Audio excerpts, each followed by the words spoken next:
videolõunatund Nõmme raadios. No tervist, head uut aastat kõigile. Tohib vist soovida, aga ma kujutan ette, et head võib ikka ja alati soovida ja kõigepealt lähevad need soovid loomulikult Margus Lepale, kes paraku ikka veel midagi ei ole teha. Kolmiknärvi põletik on ikka niivõrd tugev ja annab nii kõvasti tunda, et paraku rääkida ei saa. Ja seoses sellega, katsume siin kuidagi moodi üksi täna teie juures hakkama saada, aga loodame seejuures päris kindlasti, et see igavesti nii ei jää ja Margusel ikkagi tervis tagasi tuleb, et ta lõppude lõpuks siia stuudiosse rõõmsalt ka jõuab. Nii et tervenemist tallegi ja kõikidel veel kord head uut aastat. Loomulikult täname kõiki neid, kes on võtnud vaevaks ja võtnud heaks Nõmme raadiot toetada ja teevad seda loodetavasti ka edaspidi, aga mis selle sissejuhatusega ikka rohkem siin aega viita, läheb asja kallale. Ja loomulikult on võib-olla kõik see suurem uudis see, et suur sõda jälle lahti läinud, kuivõrd mõne jaoks suur, mõne jaoks väike, mõne jaoks ülioluline, mõne jaoks mitte eriti. Aga nii ta on ja näib, et mingisugune konkurss on ikkagi käima pandud, et kas keegi suudab selle maakerakese 4, 5 või 6 tükiks laiali lammutada. Aga targemad pead on ammu juba öelnud, et võitjad, kui ikka suureks läheb, tõesti lastakse asja suureks minna, siis võitjaid sellel alal, nagu oleks tegemist mingi spordialaga, olema ei saa. Ja mul meenub siin juures üks kohtumine, see oli mingi diplomaatiline korpus oli siin koos. Lennart Meri rääkis Olof von Breverniga, kes oli tol ajal Saksa Bundeswehri kindral, kes oli luures tegev ja Eesti ei olnud siis veel ei NATOs ega Euroliidus. Ja Lennart Meri küsis nii provisoorselt tolle käest, et aga ma juhtusin just kõrval olema. Et vastutan nende sõnade eest. Küsis, et aga kui ükskord Eesti on NATOs ja midagi peaks kuskil lahti minema, kas siis NATO peale võib kindel olla, et kas NATO tuleb Eestile sellisel juhul appi. Brevern, muide, nende samade Brevernite suguvõsast, kellel oli siin ainuüksi Harjumaal umbes 40 mõisa, siis mõned ajad tagasi, tõsi küll, ütles joviaalselt naeratades, et siinsetel inimestel on see ilmselt juba täiesti ükskõik või on sellest ükskõik, sellepärast, et kui peaks minema, siis see maatükk siin elamiskõlbulik enam ei ole. Või kui kunagi on, siis tulevad siia keegi teine tuleb siia elama. Aga siiamaani on kuidagi meeles olnud ja ikkagi meeldega jäänud. Ja ma ei tea, mille peale mõtlevad need suured kindralid, kes kogu aeg näpp kiheleb mingisuguse nupu peale või siis päästikule vajutavast, vähemalt päästikule, et vähemalt saaks midagi teha, et äkki ikkagi läheks lahti. Maitse asi muidugi. Olgu. Me siin igal juhul hoiame pöialt, et ei läheks, vale on öelda, et läheks nagu praegu on. Ei, võiks oluliselt rahulikumaks minna, et ükskord jõuaks arusaamine selle maakera kohta. Mulle väga meeldis üks kohtumine oli 5, 6, 7 võib-olla isegi aastat tagasi, kus oli rahvusvaheline kosmosemissioon, nad tulid sealt tagasi ja siis pressikonverentsil, seal oli õige rahvusvaheline seltskond. Ja üks nendest ütles, et eemalt vaadates on maakera ju selline ilus sinine, üsna väike pallike ja sealt eemalt paistab see eriti hästi kätte, et mida siin siis nii väga jagada on, mille üle see kisma käib, me kõik oleme tegelikult ühesugused inimesed ja kas nüüd ühel on natukene rohkem ja teisel natukese vähem ja kas see vähegi teise käest ära tuleks võtta ja veel selliste meetoditega, ei tea. Igal juhul sealt kaugemalt paistis see asi tunduvalt selgemalt kätte, aga võib-olla on lihtsalt nende inimeste piiratusest tegemisest või piiratusega tegemist, kes siin maa peal asju ajavad ja kujutavad ette, et nad on kõigeks võimelised, kõigeks volitused Ülo Vooglaid ütles kunagi väga ilusti, et kui häbi enam ei ole, siis ei ole paraku enam mitte midagi peale hakata. Ta oli isegi ühe Riigikogu saadiku käest pärast ühe võrdlemisi seaduse vastuvõtmise järel, et küsis ühe riigikogulase käest, et kas häbi ka on? Ja riigikogulane vastas talle täiesti siiralt silma vaatades, on küll, aga ei tunne. Nii käibki. Aga läheme tänase saate juurde, mis tegelikult on juba alguse kätte saanud. Ja sellega sõjaga seoses. Andres Parmast mäletame, ta oli meil peaprokurör, praegu on kohtunik, ja tema ütleb niimoodi. Maduro ja Michali halbune nagu rahvusvahelise õiguse rikkumine on sigadus ka suure jõu ja heade kavatsuste puhul. No tuleb nõustuda. Aga paar lauset edasi ütleb niimoodi. Kordame selle üle, et Venezuela narkokaubitsejast usurpaator võimult tõugati, peab seisma silmitsi kohtumõistmisega. Juba on määranud ära narkokaubitseja. Ehkki meil on ju selge, vähemalt osadele inimestele, et narkokaubitsejaks või mõneks muuks kurjategijaks võib inimese kuulutada alles kohus ja seegi kohtu otsus peab olema jõustunud. Aga ühest küljest tuleb nagu nõustuda autoriga, teisest küljest tekivad mingisugused küsimused, võib-olla õigustamata ja võib-olla ongi aeg juba muutunud selliseks, kus selliseid küsimusi esitada ei tohi, vaid tuleb kaasa vangutada ja teatada igal juhul just nii, nagu Margus Leppa ütleb, yes massa. Massa on valge isand teadupärast, kes kamandab suurt hulka või väiksemat hulka teise nahavärviga teisest soost inimeste hulka. Meil on huvitava kõnepruugiga Riigikogu esimees, kes on Hussar, Eesti 200, ja ta ütleb niimoodi, et Eesti ongi meie tuletorn. No kui ta ütleks veel majakas kuidagi moodi, see poeetiliselt kõlaks, aga tuletorn, imeta ei ütle tulepaak, selline termin on ka olemas merenduses. Ja nüüd tuleb, merel olles teab igaüks, et ohutult edasi liikuda saab vaid siis, kui teed näitavad meremärgid. Merel olles teab igaüks. Tuhanded inimesed sõidavad meil iga päev edasi-tagasi, kas või siin samas üle Soome lae, kes on kajutis magab, kes loeb midagi, kes teeb puhvetis aega parajaks, kes mängib võib-olla kaarti või midagi muud, kes räägib niisama juttu. Ja neil ei ole õrna aimugi sellest, kas mingisugused meremärgid on väljas või neid ei ole teps mitte.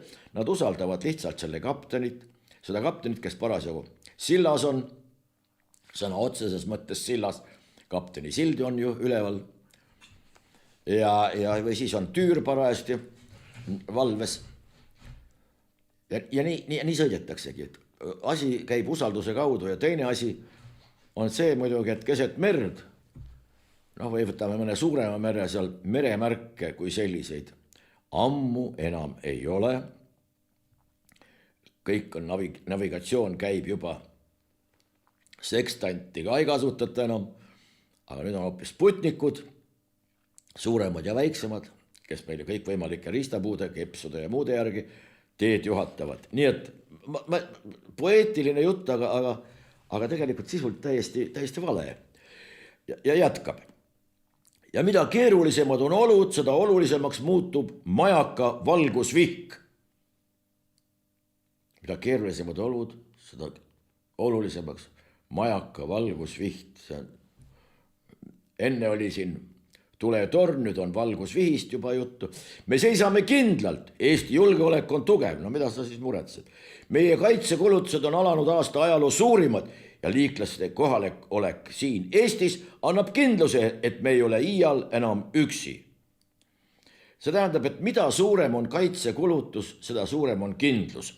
Tähendab, selle loogika järgi, kui õnnestub kaitsekulud tõsta 100%, on see kindlus meil kõige suurem. Aga miks mitte sinna poole siis pürgida?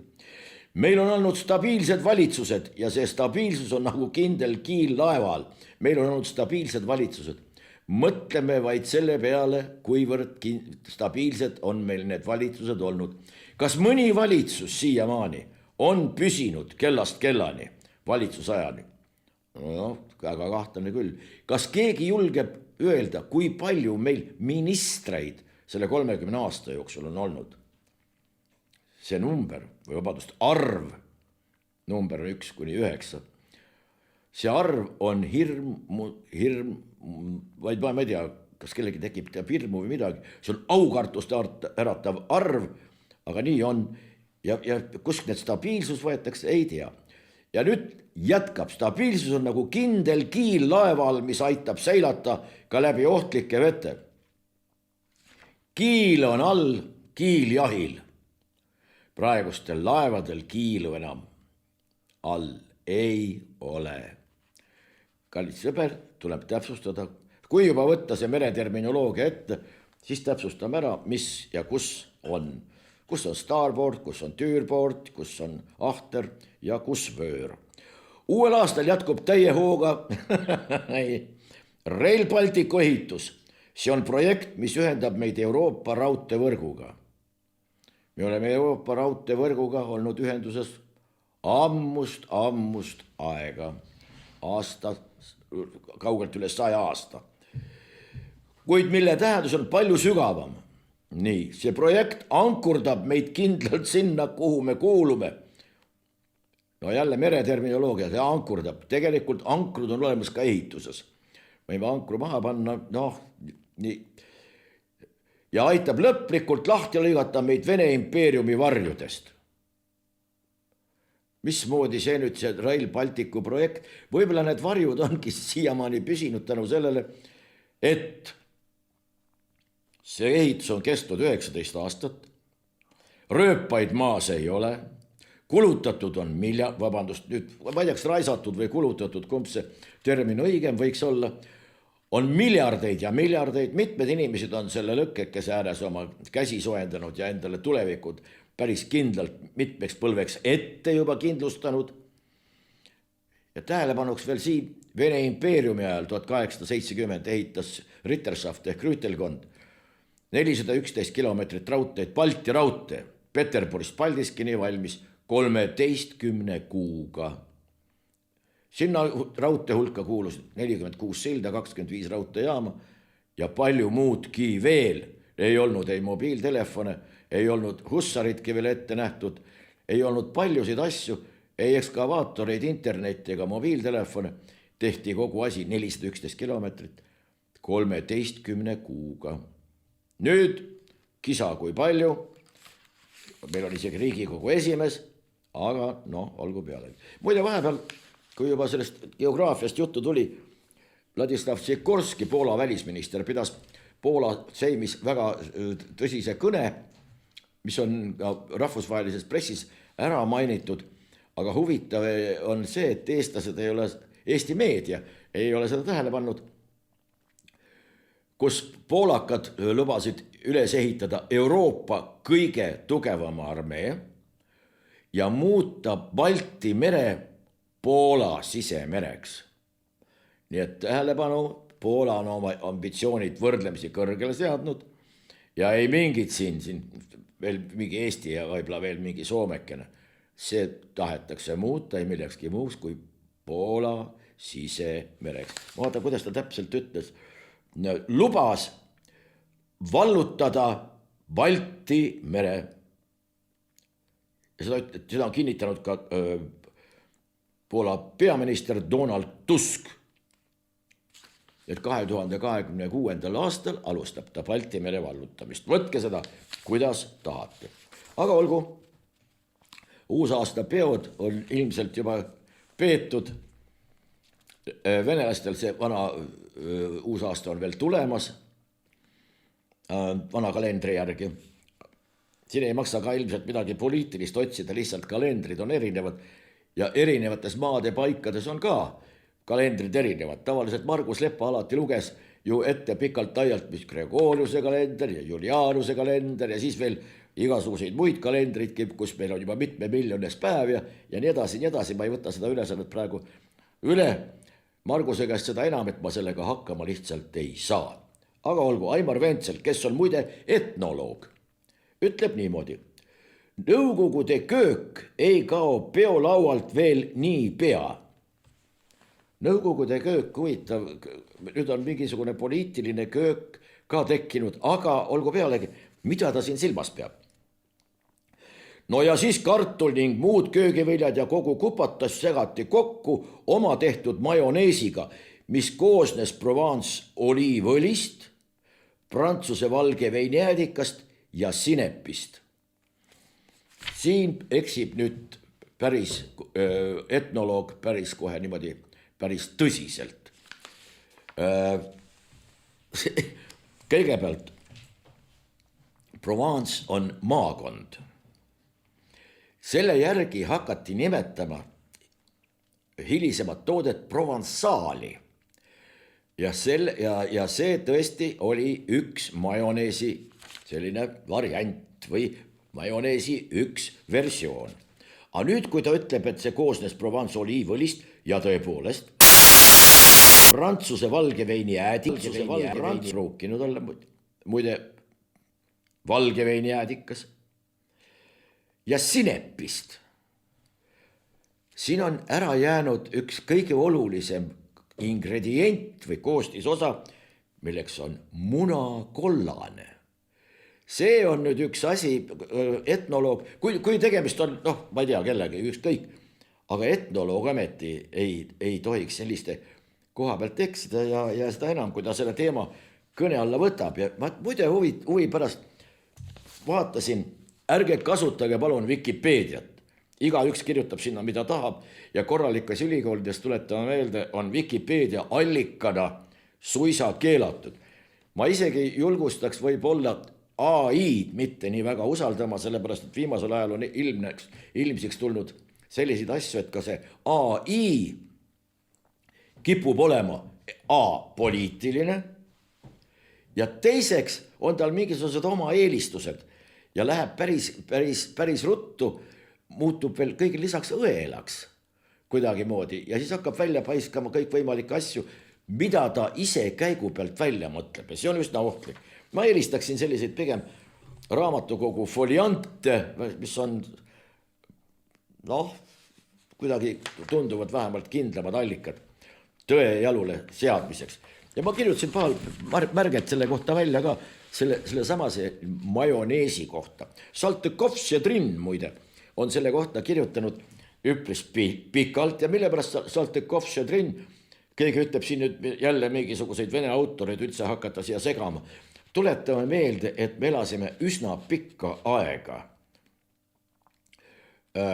Vene impeeriumis, selle koosseisus, selle läänepoolses servas, aga paratamatult olime me mõjutatud ühest küljest Venemaast ja teisest küljest ka siinse Ritterschafti poolt toimub, tähendab õpiti siiski ka Ritterschafti käest nende köögist ja üks detail siia juurde veel tuletame meelde, kus Eesti intelligents suuresti alguse sai või kus ta välja arenes, see oli ikkagi Peterburg, tahame või ei taha, meeldib või ei meeldi ja vähemal määral ka Riia. Ja üks Eesti intelligentsi niisugune või õpetajaskonna kasvukeskus oli Cimse seminar, see oli Lätis hoopis tükkis. Aga läheme selle majoneesi juurde nüüd tagasi ja kuidas sellega isegi on. Ja väidetavalt on esimest korda juttu tehtud majoneesist Menorca sadamal või saarel, vabandust, mis sadamas. Leiutan ise ka siin käigu pealt kõik võimalik asju. Menorca saarel ja juba 18. sajandil ja väidetavalt on nagu paljudegi muudegi asjade puhul ikka mingisugune asi peaaegu et kogemata kombel leiutatud ja seal oli järjekordse Prantsuse ja Inglise sõja puhul prantslased väidetavalt kogemata vahustasid ära munakollase, sedasid sinna sisse sinepit, ma vaatan, kas siin oli veel midagi.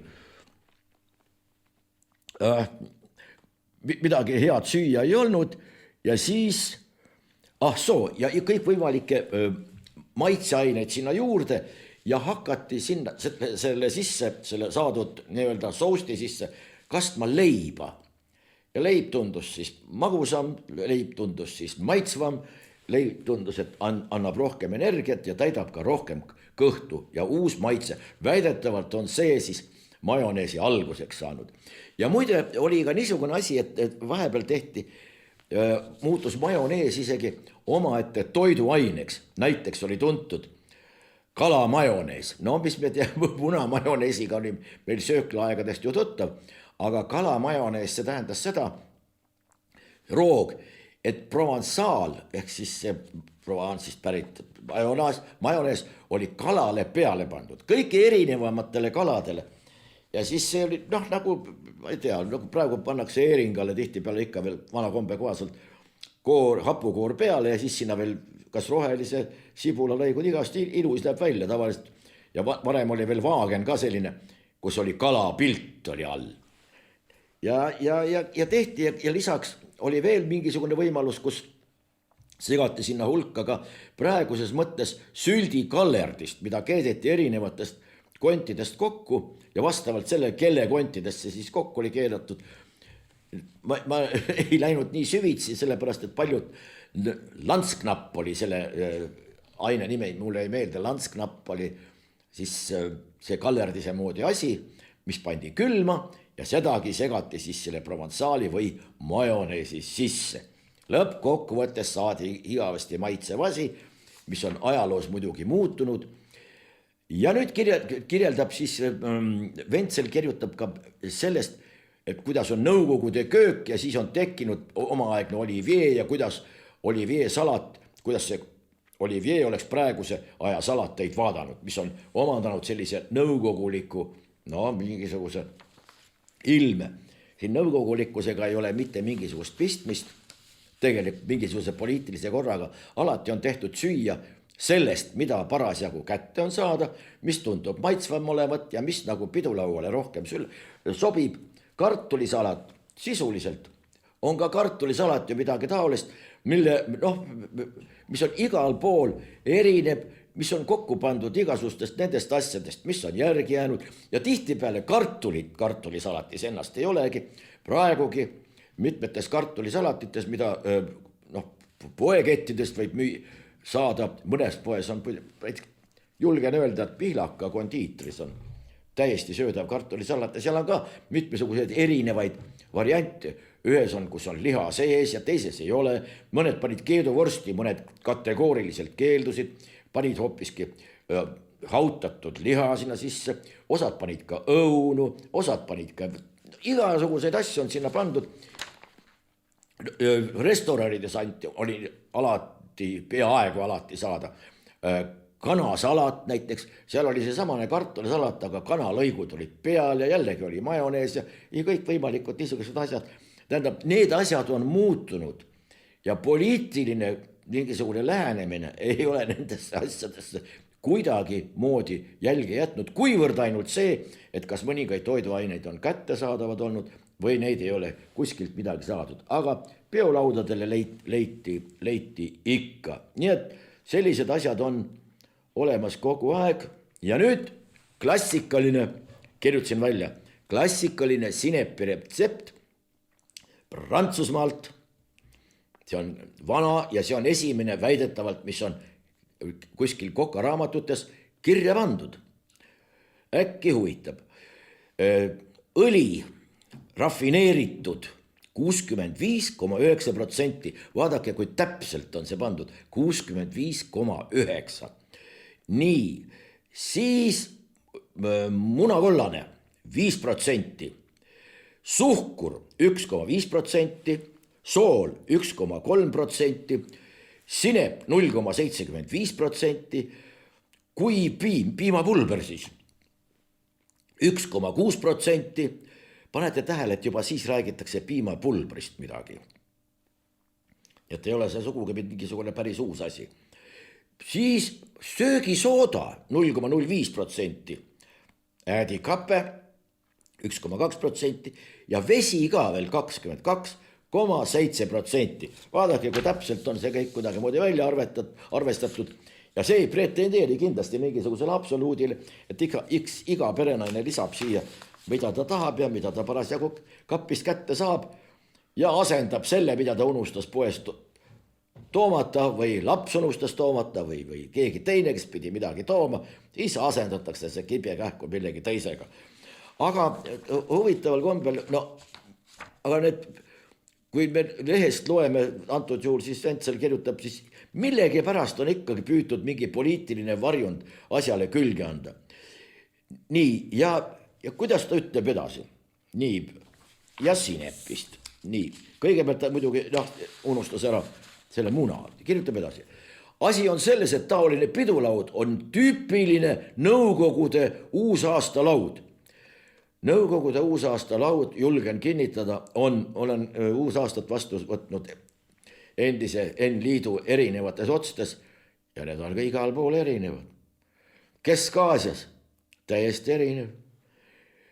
Praha restoran oli üks kõige kuulsamaid kohti, kus tehti seda Olivier salatit. Seal on täiesti teistsugune, kes mida eelistab. Puudu on ainult sprotid, siis oleks täismäng. Sprotid, mõned söövad, mõned ei armasta neid üldse. Iseenesest võtnes on ETV Plus pidulaud nimekiri Nõukogude Liidus valitsenud defitsiidist. Mandariinid, sprotid, keeduvorst julgen öelda, ei olnud mingisugune defitsiit, sprott ei olnud defitsiit, punane kalamari. Ma ei tea, kas teda poes oli, aga saada oli teda alati, kui kuskilt väga vaja oli. Ning last not least ütleb ta majonees. Kusjuures viimast kallati nii Olivier salatisse kui ka heeringaga kasukale ohtralt. See oli omalaadne jõukuse tunnus. Majoneesi heeringale naljalt ei pandud. Ma küsisin mitmete perenaiste käest, selleks oli hapukoor. Aga maitse asi. Ja jätkab. Nõukogude uusaastal pidulaua juures oli 2 huvitavat asja. Esiteks, eestlased seda üle ei võtnud. Täpsustasin igaks juhuks ema käest üle, aga sprotid polnud Nõukogude Eestis mingi delikatess, küll aga oli defitsiit majonees.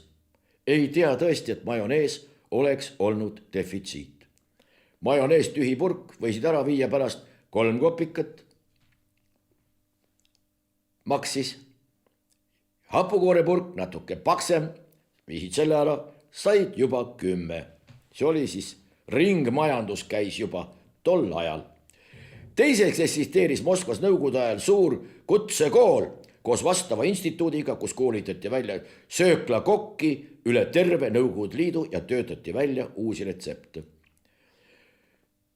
Ka see ei vasta tõele. Selles mõttes, et Moskvas oli kutsekool vaieldamatult oli, instituut oli, Tallinnas oli Tallinna Polütehniline instituut, kus oli isegi selline eriala. KÜ, oli ta lühendatult KÜ-kad, kes seal õppisid, ja see oli ühiskondlik toitlustamine. Seal õpetati toiduainete tehnoloogiaid, kuidas käib serveerimine, seal valmistati ette tipprestoranide kokkasid, seal valmistati ette administraatoreid, ühiskondlike toitlustusasutuste direktoreid ja nii edasi ja nii edasi. Üliõpilased käisid suviti praktikal kõikvõimalikes kohtades, alates restoranidest, kohvikutest, lõpetades, sõltuvalt siis millisele erialale spetsialiseeruti, näiteks kas konservitööstuses või kalatööstuses või kuskil mujal. Nii et need koolid tegelikult olid igal pool olemas. Isegi muide tuleb öelda, et kohviku ettekandjaks või kelneriks ei saanud ka niisama, selleks sa pidid õppima. Selleks oli vastavad õppeasutused olemas ja kui õppeasutuses õppimine ei läinud või ei olnud aega, siis vähemalt praktikumid pidid sa kõik läbi tegema. Tuletame meelde, et kelnerid kandsid tol ajal frakki, nad olid pestud, kustud ja kammitud. Nendel kõikidel olid SAN-raamatud, mis andsid tunnistust selle kohta, et tegemist oli terve inimesega, ei põdenud mingisuguseid kahtlaseid haigusi. Need SAN-raamatud muide olid kõikidel ühiskondliku toitlustamise ettevõtete töötajatel, kaasa arvatud direktorid, regulaarselt käidi arstlikus kontrollis ja nii edasi ja nii edasi ja nii edasi. Nii et ka meil oli täiesti olemas, muide rääkimata sellest, et ka kõige tavalisem keller või ettekandja pidi teadma seda, missugune kahvel käib kuhu poole, millises järjekorras neid tuleb panna, milline klaas on morsiklaas, milline on veiniklaas, kuhu alatakse viina, kuhu konjakit, kuhu likööri või kuhu kokteili. See kõik oli iseenesest mõistetav, praegu tundub see, tuled tänavalt, palun väga, oled ettekandja, tuled tänaval, oled baarmen, mingisugust erilist ettevalmistust selleks olema ei pea. Nii et noh, maitse asi. Aga tol ajal käis see niimoodi, nii et etnoloogil on veel arenemisruumi küll ja küll. Ja muidugi tipuks teeme siin väikse õienduse ka. Kui te kuskile lähete, kas isegi teeäärsed restoranid või need pubid või kohad, kus saate nii-öelda seljankat süüa, see on supp, mis peaaegu igas söömakohas peaaegu et olemas on, siis ka see on teile seina peale või menüüsse reeglina kirjutatud vigaselt. Mingisugust suppi, mille nimi on seljanka, olemas ei ole. On olemas soljanka.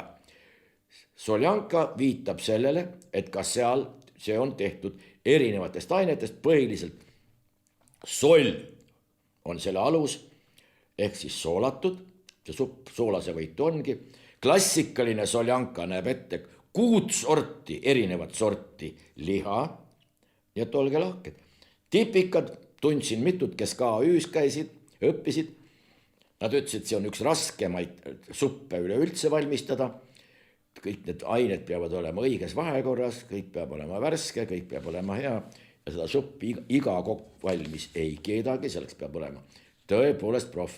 Seljanka tähendab ei mitte midagi muud kui selo, mis tähendab küla, ja seljanka tähendab küla tüdrukut.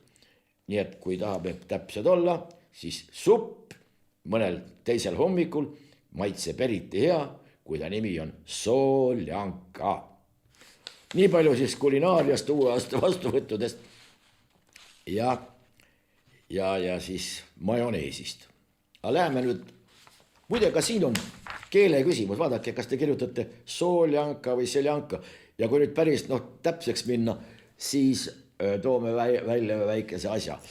Tsaari Nikolai II menüüs aastal 1913 näiteks leiab sellise roa, mille nimi on seljanka. Aga tegemist on nii-öelda, sakuska ei ole ka ju tegelikult eestikeelne sõna, see on vene keelest sakussit ehk peale hammusta. See on selline vaagen, kus olid erinevad soolatud ja hapendatud, sellised suupisted peal, seal oli kõrvitsad, seal oli kapsast, seal oli kõik võimalikke hapendatud ploome ja mis ma lugesin sealt kõik, üle 10 nimetuse päris kindlasti. Aga selline seljanka, see on eraldi roog ja kõlbas ka võib-olla teisel hommikul suurepäraselt süüa. Kui keegi siit praegu mingit inspiratsiooni saab, proovige järele. Mingisugused sellised soolatud tooteid leiab küll alates hapukapsast lõpetades. Neid peaks olema päris palju. Seened näiteks, jällegi suurepärased, kellele meeldivad marineeritud, kellele meeldivad soolatud, kellele reisikad ja kellele mingisugused muud üsna harva esinevate nimedega seened. Nägin mingisugust munaseent sel suvel esimest korda, mis oli nii suur nagu inimese pea. Seda kuskil praeti ja kuskil seda söödi ka. Kahjuks ei jõudnud ise jaole, oleks hea meelega proovinud, mis see inimese pea suurune seen endast kujutab. Olgu peale. Nii, homne Eesti. Airi Spiigli kirjutab niimoodi. Kunagi arvas üks inimene salajase ümbriku ja otsustas, et see Eesti pere ei kao. See on üks Eesti õpilane, Postimehes oli ära toodud see kirjutis ja sellised kirjutised muide kuidagi äratavad usaldust või suurendavad seda kindluse tunnet, et meil on ka teistsuguseid inimesi olemas. Suurepärane kirjatükk, hingeline, kirja pandud suurepärases keeles, isegi mingi teatud väikese romantika või nostalgia varjundiga. Aga tegemist on kooliõpilasega. Ja kui meil sellised inimesed koolis õpivad, siis võib äkki üsna rahulik olla ja loodetavasti, kui ta ise selline on, ju teda on ümbritsemas ka mingisugused, vähemalt mõned, kes mõtlevad ja tegutsevad samamoodi. Ta alustas oma teksti küüditamistest ja keegi võttis mingisuguse ümbriku lahti, kus olid need küüditatavate nimed. Ja too ametnik oli selle lihtsalt kõrvale tõstnud ja üks pere pääses küüditamisest sellise viisil, aga ta avas selle teema ja võttis selle laiemalt kuni tänapäevani välja. Küsimuse all oli ikkagi eestlase kui sellise püsima jäämine. Ääretult sümpaatne, ääretult kuidagimoodi, no liigutas tõepoolest. Nii et Ailis Piiglile soovime edu ja kuidagimoodi vastupidavust, et need peavoolulained ja kõik muud pea kohal kokku ei lööks. Nii, ülestunnistus ka. Tsahkna, meie suur lemmik, ütleb: valitsus on teinud, mida ta iganes suudab. See tähendab, et valitsuse suutlikkusele midagi teha on antud enam kui adekvaatne hinnang. See tähendab, et suudetud paraku ei ole kuigi palju, kuigi ka regress näiteks lammutamise näol. See on ka saavutus. Midagi on ju tehtud. Kes lõhkus Kruusi ära? No keegi pidi selle ju lõhkuma. Ja võib-olla millestki on ka jagu saadud, vaadates ta enda väljaütlemisi. Siis on need enam kui küsimusi tekitavad. Aga näiteks vaadates ka ta erakonnakaaslase Kristina Kallase tegevust, siis on see küll niivõrd destruktiivse iseloomuga on, millest ei tea, kas lastakse edasi lammutada või mitte. Tsahkna ütles ka veel seda, et siin oli küsimus, et mis sellest Eesti 200-st üldse edasi jääb, et kas nad ühinevad kellegiga või hakkavad nime muutma ja siis hakkad omaette mõtlema, oota. Seltskond on sama, aga muudame nime ära, siis tuleb järgekordselt valimistel ja küll meid siis valitakse uue nime all. Kas see tõesti see meie valija on viidud juba seisundini, kus ta enam vahet ei suuda teha, et kui on uus nimi, nimed samad, aga siis valime, et äkki on midagi muud ka muutunud. Ja Tsahkna lisas, et muidu muutume Ungariks. Üks küsimus selline laiale üldtusele, näiteks Tsahknale ka endale. Tsahknale muidugi ei ole mõtet mingeid küsimusi esitada, sellepärast, et ega sealt midagi tulemas ei ole, kuna lihtsalt teadmisi tundub vähemalt seniste väljaütlemiste alusel. Teadmiste pagas kuigi suur ei ole, aga näiteks ütles, muidu me muutume Ungariks. Kui palju ta teab või kui palju üldse meie inimesed on teadlikud Ungarist, mis seal toimub? Kui Ungari ettevõtluskeskkonda vaadata, siis on seal hoopis teistsugused tuuled puhumas kui meil. Näiteks me rääkisime siin ühiskondlikest toitlustusettevõtetest. Ungaris teatakse suurepäraselt, et väikesed baarid ja väikesed söömakohad, nende õitse aeg on suvekuud. Seal on muidugi suvekuud natukene rohkem, natukene rohkem kui meil. Neil on kliima vähe teistsugune. Soojenemine on neil vist varem peale hakanud, aga neil on hoopis teised reeglid. Nii näiteks kui talvekuudel. 3 kuud ei ole külalisi käinud või on käinud üksikud ja riigimaksudega ollakse hädas. Siis riik tuleb vastu, ütleb, et ära maksa. Maksad hiljem siis, kui saad. Mingeid intresse sellele või mingeid sanktsioone, mingisugust teisi ei järgne. Riik saab aru, peaasi, et äri käib, peaasi, et inimesed tegelevad, peaasi, et garanteerivad toimetuleku ja nii suhtutaksegi. See on mitmel pool täpselt samamoodi. Saadakse aru, et suvi on teistmoodi, talv on teistmoodi, seda eriti teenindussfääris ja nii edasi. Aga selles kõiges peegeldub ei miski muu kui riiklik suhtumine oma inimestesse, oma ettevõtlusesse, oma inimeste toimetulekusse ja elujärge. Nii lihtne see lihtsalt ongi. Vaadates ka muid asju näiteks, ega seal ei ole mingisugust ühe malakaga löömist ka käibemaksude osas. Ravimid on seal hoopis teisega, toiduained hoopis teisega ja nii edasi. Nüüd tasuks enne siiski natukene kontrollida, kui muutume Ungariks. Palun väga, meil ei oleks, ma kujutan ette, et meie ettevõtjatel või inimestel ei oleks mitte midagi selle vastu, kui sealt üht-teist üle võtta ja midagi siin ka siin juurutada, inimestel muutuks otsekohe stimulatsioon, otsekohe muutuks mingisugune motivatsioon. Vot need jälle kaks asja, mille puhul meil vahet peaaegu kunagi ei tehtagi. Kuidas te oma töötajaid motiveerite ja kutsutakse kogu aeg mingisugustele koolitustele, motiveerime oma seal kaastöötajaid ja oma personali ja nii edasi, nii edasi, nii edasi. Neid on võimalik kõrvalt ainult stimuleerida. Motiveerida on võimalik ainult juba toimunud tegevusi. Miks sa seda teged, mis su motiiv oli, miks sa nii või naa tegemata jätsid. Stimulatsioon välispidine, motivatsioon seespidine. Tuleks motivatsioonisüsteem endale selgeks teha ja siis hakata sõna võtma. Aga meil paraku, mis seal vahet on? Anubis või Cannabis, Hippopotamus või Hippokrates. Nii, peaminister Kristen Michal pidas täna vestluse Ukraina president Volodõmõr Zelenskiga. Peaministri sõnul, nüüd on sõnastuse küsimus. Peaministri sõnul soovis president edastada Eesti inimestele head soovid jõuludeks, kuid arutati ka tuleviku teemasid. Tähendab, siis soovis või ei soovinud. Soovid olid head või halvad või veel kord. Soovis president edastada Eesti inimestele head soovid jõuludeks, kuid arutati ka tuleviku teemasid. Tähendab, mida siis tehti lõppude lõpuks? Mõelge ka enne, kui kirjutate või ütlete. Ligi, see on jälle midagi non plus ultrast. Ligi Jürgenist jutt. Kui Riigikontroll ei saa aru, ei tähenda, et teised ei saa. Teised on ilmselt tema. Kui Riigikontroll on siiamaani välja paistud ühe riigiasutusena, kes on üks kõige adekvaatsem, kui mitte kõige, siis vähemalt üks adekvaatsematest päris kindlasti.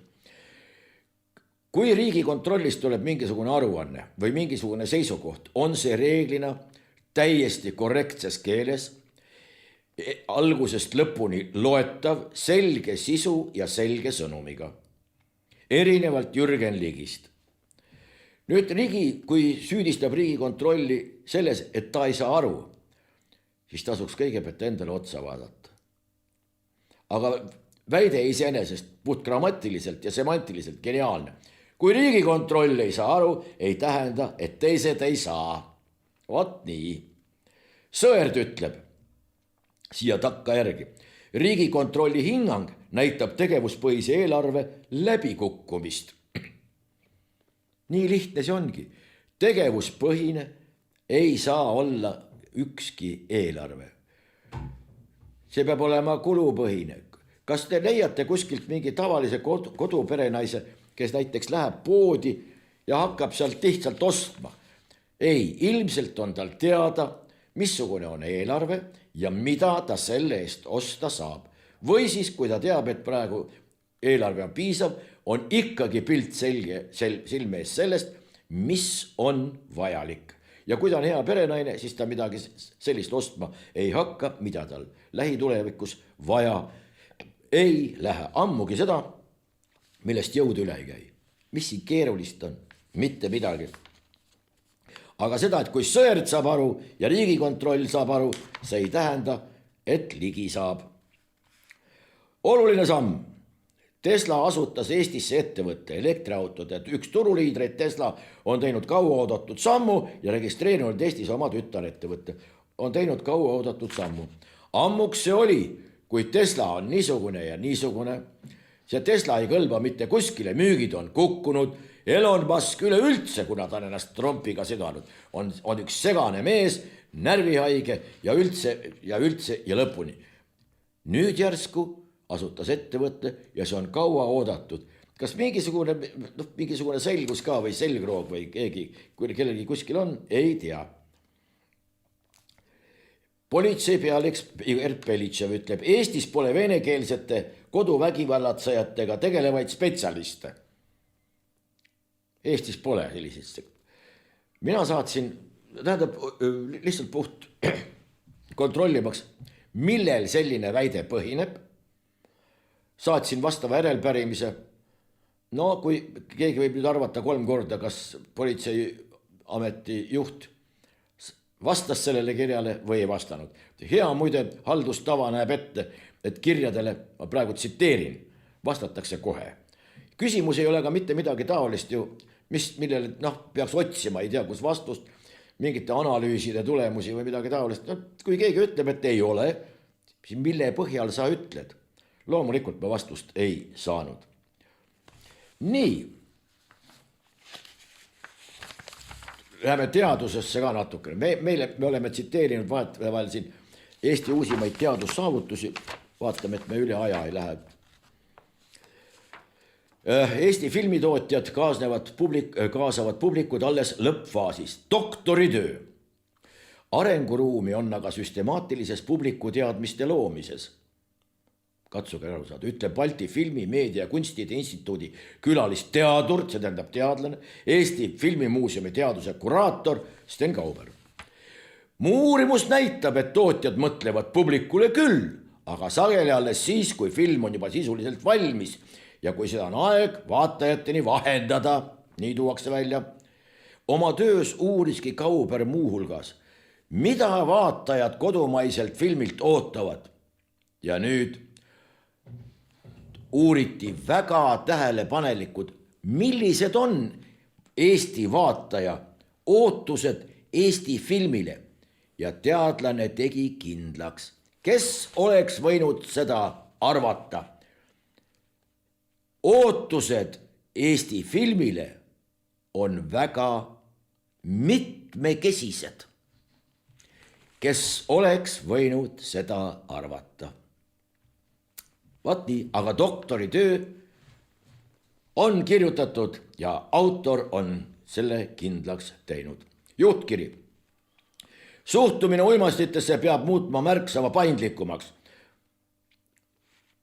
Suhtume paindlikumalt, sellepärast nukker statistika toob, et väga palju on üledoose ja surmajuhtumeid, aga kui on paindlikum poliitika, kõik võivad süüa, kõik võivad süstida, on hoopis parem.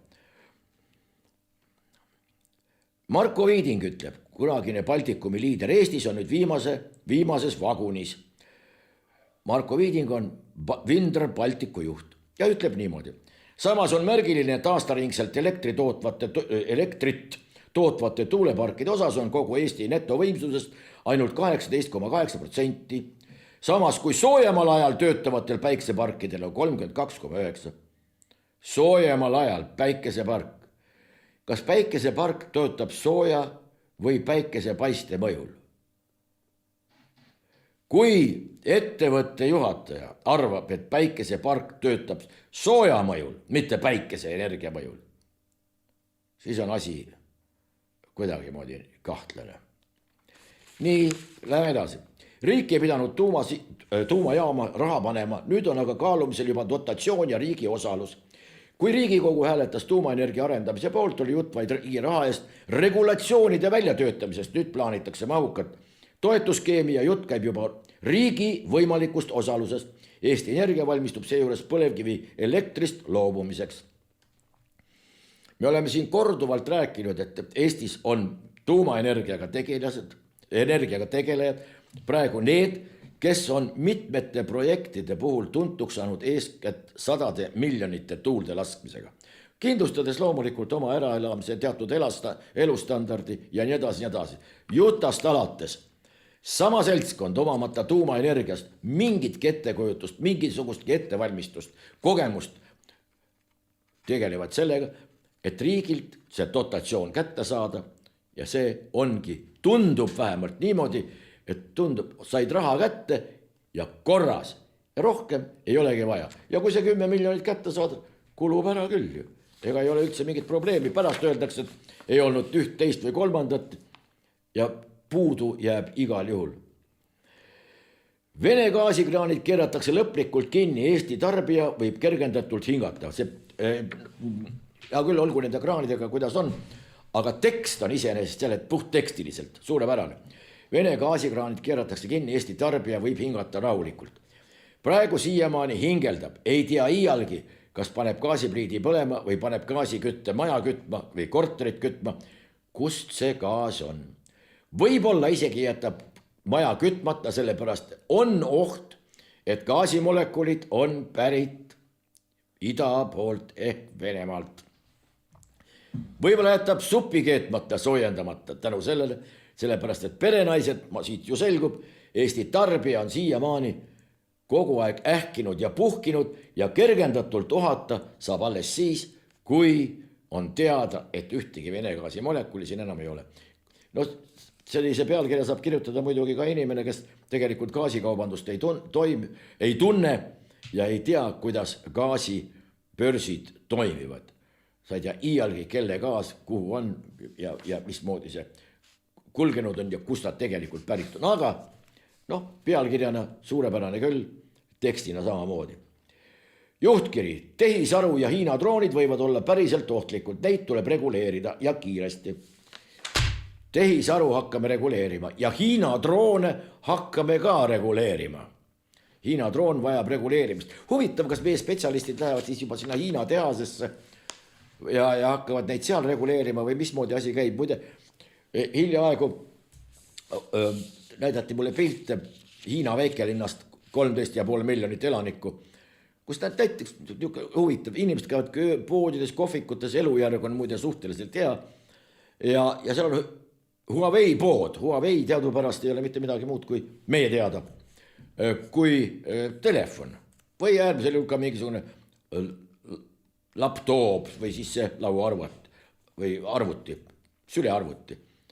Tuleb välja, et sa lähed sinna poodi, sa võid osta endale sealt poest telefoni, samas võid sealt endale täiesti vabalt osta Huawei elektriauto, mille sisu näeb välja nagu Bentley, luksuslikumast luksuslikum, võid samas osta selle ka. Meil pole õrna aimugi ei sellistest autodest ega sellistest võimalustest, aga Hiina on meil eest ära läinud selliste sammudega, et järele jõudmine, siin ainult targutamine, et Hiina droon vajab reguleerimist. Meil on neid peenhäälestajaid siin endalgi küll, las tegelevad ise enda peenhäälestamisega ja ärgu kruttigu, ärgu vähemalt rääkigu nendel teemadel, milleni ei küüni, jätab parema mulje. Mõelge ise, ütleb Postimehe 20. detsembri 2025. aasta intervjuu kliimaministri Andres Sutiga on pealkirjastatud. Arutusel on tuumajaam aastaks 2035, kuid esmalt tuleb murda tuuleparkide vastupanu. Katsuge nüüd selgeks teha, mida inimene mõtleb. Tuuleparkide vastupanu. Kas tuulepargid on siiamaani osutanud kellelegi kuskil mingisugust vastupanu? Ei ole, minu teada. Tuulepark, kas ta on või ei ole, kui ta on, siis ta töötab või ei tööta, ta seisab seal püsti või ei seisa ja nii ta ongi. Kellelegi mingisugust vastupanu ei ole ükski tuulepark minu teada siiamaani kuskil osutanud ja milleks on ministri sõnul vaja tuuleparkide vastupanu ja kuidas see on seotud tuumajaamadega, ei tea. Aga minister ütleb just niimoodi. Briti suursaadik, nüüd on üks hea tõlke näide teile, kuidas tõlkida ei tohiks. Ta ütles hoopis midagi muud, aga meil pandi kirja niimoodi. Briti suursaadik Ross Allen, te alati leiate need probleemid, et mitte olla uhked, kui hästi läheb Eestil. Te alati leiate need probleemid, et mitte olla uhked, kui hästi läheb Eestil. Palun, õpime kõigepealt keele selgeks, siis hakkame tõlkima. Muidu jääbki arusaamatuks, mida see Briti saadik ütles, mida mõtles, mida ütlemata jättis ja mida silmas pidas. Urmas Paet ütleb, see löömitamine tuleb ära lõpetada, kui Euroopa Liit tahab maailmas autoriteeti, peab ta reageerima. Kes takistab Urmas Paetilt sealt, kui ei sobi see Euroopa Liidu seltskond, sealt ära tulla? Ja kõvahäälselt deklareerimast, et vabandage, selline tegemine, sellised tegevused mulle vastuvõetavad ei ole, mulle on see löömitamine isiklikult vastik ja seoses sellega loen oma valitsused siin lõppenuks. Ei tule. Kui ise jätkad samas seda löömitamist, siis pole mõtet seda ka oma sellisele või tööandjale ette heita.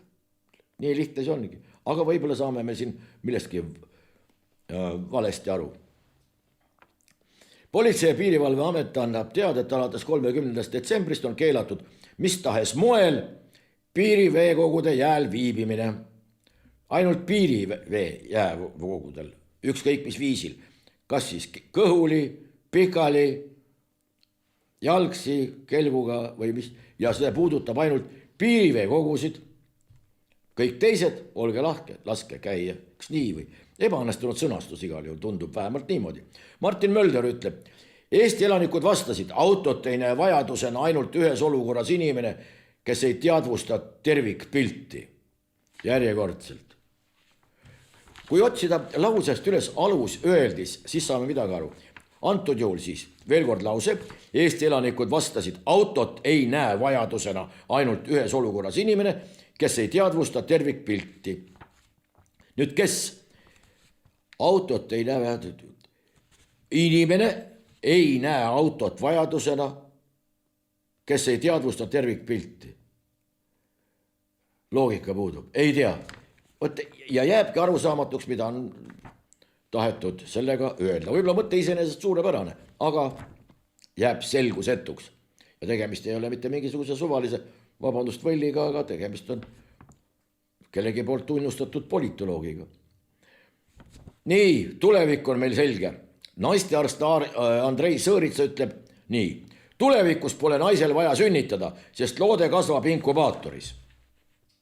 See on Andrei Sõõritsa võib-olla läheb inkubaatoris tagasi ja proovib, et kas hakkab seal midagi kasvama või ei hakka. Tulevik on selge. Naised ei pea tulevikus sünnitama. Aga kui mõni äkki tahab, suuname inkubaatorisse. Uskumatu kõnepruuk lihtsalt. Me räägime siin, tuletan veel kord meelde, me räägime siin keelest, kõnest ja kõnepruugist. Ja nüüd subjekt, objekt, tüüp näide. Pärnumaal kaotas sõiduauto juhitavuse ja põrkas kokku veoautoga. Esiteks, ükski auto ei kaota juhitavust. Inimene on see, kes juhib seda sõiduautot, juhib tegelikult seda sõiduauto kulgemist, liikumist. Tema kas kaotab kontrolli selle auto üle või ei kaota seda mitte. Auto ise ei sõida mitte kuskile. Võib öelda, et tal on hoog sees, siis selle hoo andis talle kes võimaldas, kes olid kangide juures, kes oli roolijääga, kes selle kõike korraldas. Ja nüüd põrkas kokku veoautoga. Panete tähele, et inimest selles liiklusõnnetuses, tegevuses ei ole. Ühtegi inimesel puudub antud liiklusõnnetuses igasugune roll. Kirjutage veel juurde. Maha sadanud lumi põhjustas õnnetuse. Siis tooge see lumi, koguge ämbrisse, tooge kohtusaali, pange kinni või tehke temaga midagi. Või süüdi oli halb nähtavus. Viige see halb nähtavus kohtusse, palun mõistke talle mingisugune vastav karistav. Tähendab, meil on isegi liiklusõnnetused muutunud juba selliseks, kus inimest ehk subjekti ei ole olemas. Vaadake, sama asi on majanduses. Majanduses kõik midagi kasvab ja sul see tõuseb ja tal see langeb ja meil see ükskõik. Midagi kuskil kuivab kokku ja midagi veel. Inimest selles protsessis ette nähtud ei ole. Aga see tuleb ilmselt, see on nüüd küll provisoorselt või hüpoteetiliselt, on asi pööratud pea peale selles mõttes, et kogu see majandussüsteem on inimese poolt loodud, inimese heaks, garanteerimaks talle toimetulek ja elujärg. Meil on vastupidi, meil on inimene loodud majandussüsteemi jaoks, kes peab seda kogu aeg toetama, looma ja mille jaoks jääbki arusaamatus. Majandus on meil kõige tähtsam, see kas suureneb või väheneb, laieneb või kitseneb. Inimene seal juures pole oluline. Olgu. Kliima soojenemine sulatab polüärjää ja pingestab geopoliitikat. Eesti diplomaadid selgitavad Arktika ja Antarktika uut olukorda. Eesti diplomaadid selgitavad Antarktika uut olukorda ja Arktika uut olukorda. Polaarjää sulab. Kellena nad seda selgitavad, kus nad seda võtavad, kes nad sellised on, et nad selle kindlaks on teinud, mis andmetele nad toetuvad, mis asi on see uus roll, kas tahaks ka äkki jäälõhkuja uurima minna või ei tahaks. Igal juhul kõvad poisid, pole midagi öelda. Kadri Mägi Lehtsi ütleb, härra president, teie sõnad tegid haiget. Kadri Mägi-Lehtsi on täiskasvanute koolitaja ja juhtide coach. Juhtide coach. Ma ei tea, mis see kõik peaks tähendama, aga on. Ja kirjutab niimoodi. Härra president, teilt ei oodata täiuslikkust, oodatakse eeskuju.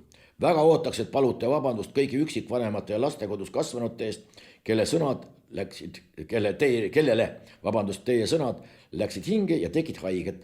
Mõnikord teevad sõnad väga haiget.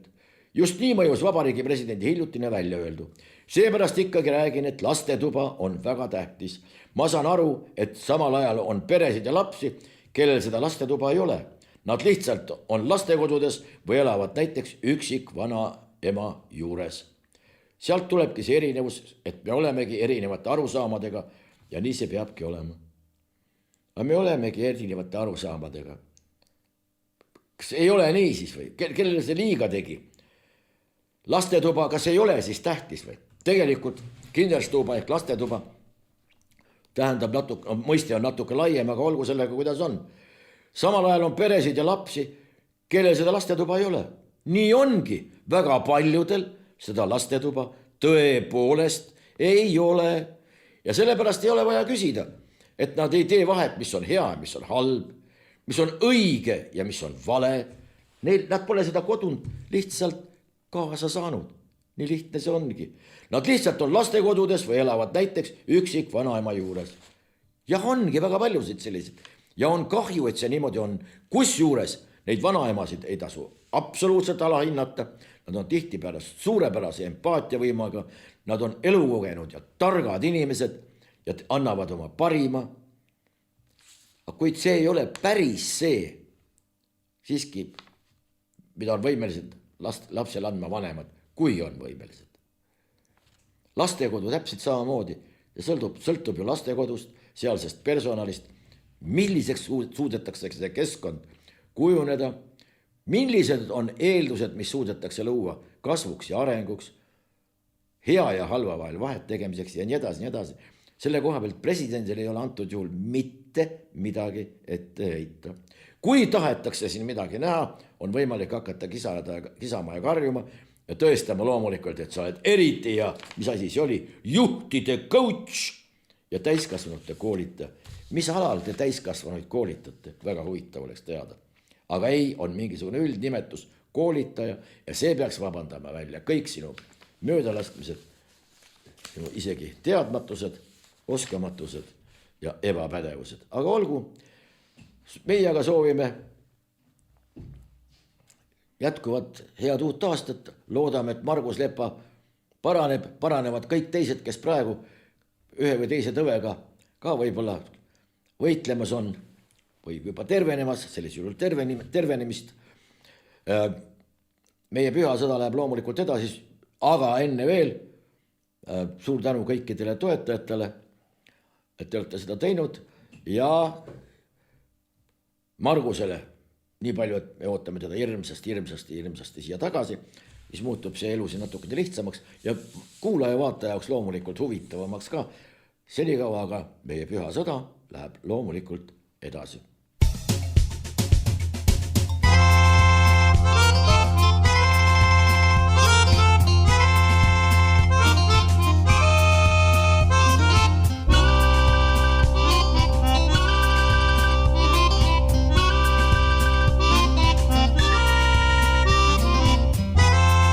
Saade on salvestatud 2025.